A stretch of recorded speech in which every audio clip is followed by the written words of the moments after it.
Nvidia's boss says there's still life in the AI boom. The company posted an upbeat growth forecast for its first quarter Wednesday, helping to soothe worries that demand for Nvidia hardware would cool off after DeepSeek burst onto the scene. Last month, the Chinese AI startup claimed it developed AI models at a fraction of the cost of Western rivals like OpenAI. The shock saw Nvidia lose $593 billion in market value, the largest one-day loss for any U.S. company. However, in an earnings call Wednesday night, CEO Jensen Huang said orders for Nvidia's new flagship Blackwell AI chips were, quote, amazing, and that booming demand for AI chips was intact. Nvidia expects a total revenue of $43 billion for the first quarter, compared with analysts' estimates of just under $41.8 billion. But the Santa Clara-based chipmaker says gross margins will be slightly lower. That's due to the costly and complicated ramp-up of the Blackwell chips.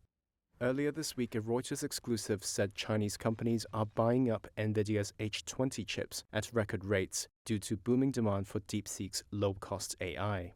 Those chips are capped in power as part of U.S. sanctions. The Trump administration is now considering restrictions on H20 sales to China.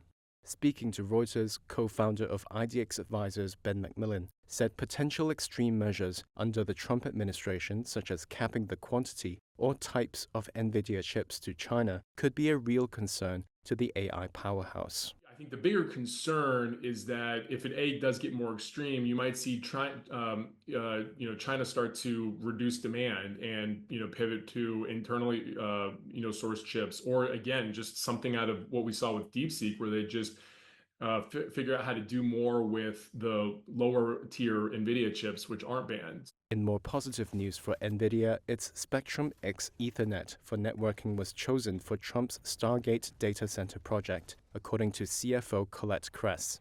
Nvidia shares bounced between gains and losses in extended trading Thursday, after closing up 3.7% in regular trading, while the news seemed to put a rally in China and Hong Kong over DeepSeek on pause, with stocks broadly falling.